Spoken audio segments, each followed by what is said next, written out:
Pessoal, tudo bem com vocês? Seja muito bem-vindo ao Ambiente Jurídico Digital, aonde aí da sua casa você bate um papo comigo, a advogada Luciana Borges Ramos, e fica conhecendo o seu direito.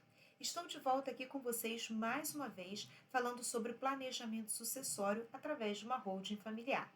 Como eu venho falando nos vídeos anteriores, para nós podermos começar a falar do porquê a holding familiar é um excelente sistema de planejamento sucessório, do porquê é tão bom utilizar a holding familiar para garantir a paz de espírito e a tranquilidade dos seus herdeiros no futuro, além de sair muito mais barato do ponto de vista tributário.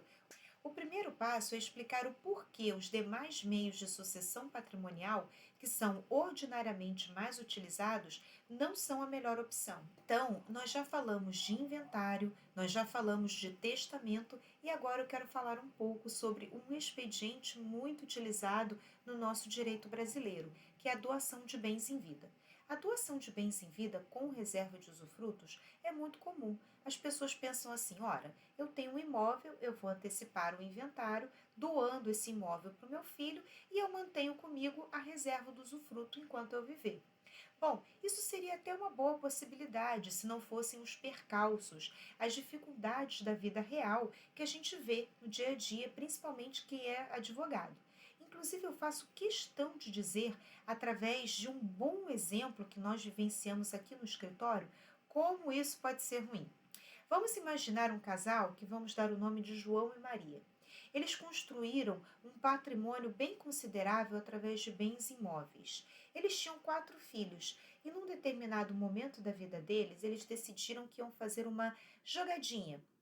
Essa jogadinha de antecipar o inventário através da doação dos bens com reserva de usufrutos, ao invés de fazer um sistema de planejamento sucessório, porque eles achavam que era mais rápido. Bom, o casal João e Maria, eles pegaram cada imóvel que eles tinham e esses imóveis eram muito distintos entre si. Um imóvel era mais caro, o outro era mais barato, um era na beira da praia, o outro era numa sala comercial e um outro quarto era um terreno apenas.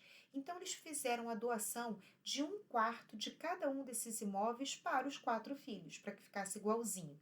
Essa foi a opção deles, mas independente da divisão, se fosse de imóvel a imóvel ou como condomínio, como foi o caso, independente de como fosse escolhido, certamente ia dar confusão.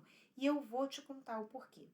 Um dos filhos de João e Maria estava se divorciando e ele tinha ajuizado o divórcio litigioso.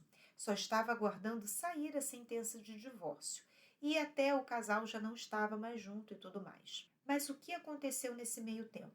O casal João e Maria receberam uma proposta de uma construtora para pegar um dos imóveis deles, que era aquele terreno, e lá levantar um prédio onde ficaria vários imóveis, vários apartamentos. E a família ganharia um número X de unidades nesse prédio. Seria uma permuta em favor daquele terreno. Vamos dizer que o terreno valesse 100 mil.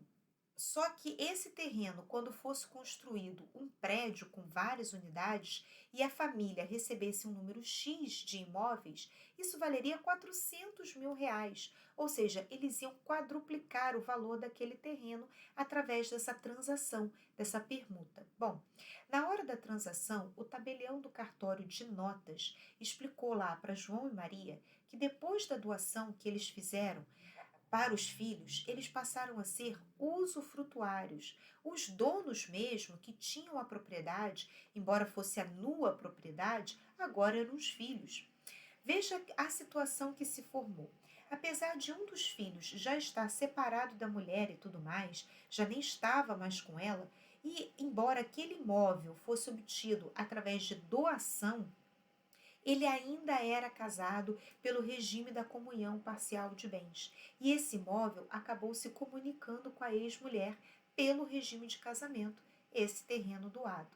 Daí o tabelião explicou para a família que para fazer a escritura seria necessário a participação da ex-mulher. Isso mesmo. Ela teria que assinar como assistente, como uma interveniente do negócio. Não seria possível lavrar a escritura de permuta ou compra e venda, enfim, sem a assinatura dela. E como o casal já estava se divorciando, o que você acha? Ela não quis assinar. Moral da história: a doação foi parar numa ação judicial, é isso mesmo. Fizemos um processo jurídico de supressão da outorga da ex-mulher para a participação dela nessa transação imobiliária, explicando que aquele bem, fruto de doação, não se comunicava com o regime de bens do casamento. E eles nem mesmo estavam juntos. Enfim, a gente teve que buscar a supressão dessa outorga em juízo. Até conseguimos uma medida liminar, só que isso levou alguns meses. Qual foi o resultado? Aquela proposta tão boa se foi, porque a construtora pegou um outro terreno ao lado e executou o seu prédio, o seu projeto ali. Mas aquele casal, João e Maria, perderam uma excelente oportunidade de fazer negócio. Então, esse é um grande exemplo que nós tivemos para mostrar que a doação dos bens em vida com reserva de usufrutos não é o caminho. Não é o que resolve o problema dos herdeiros e ainda causa um problema para o doador. Além disso, na hora que você faz a doação de um bem imóvel, do ponto de vista tributário, do ponto de vista do recolhimento do ITD ou do ITCMD, que é o imposto de doação ou imposto de transmissão, causa mortes e doação, depende muito do estado. Na hora que o doador for recolher esse imposto, a base de cálculo vai ser o valor de mercado daquele imóvel e não o valor que está escriturado referente a esse imóvel lá na declaração de imposto de renda do doador. Então, é bom dizer isso porque nós já falamos sobre essa questão quando nós falamos em economia tributária. E esta é uma outra razão do porquê a doação de bens em vida com reserva de usufrutos, em se tratando de bens imóveis, não é o melhor caminho. Por quê? Porque dentro da holding familiar, o imóvel ele é avaliado pelo valor escriturado lá na declaração de imposto de renda e não no valor de mercado, como aconteceu com essa família. Então, fica a dica: faça o seu planejamento patrimonial através de uma holding familiar.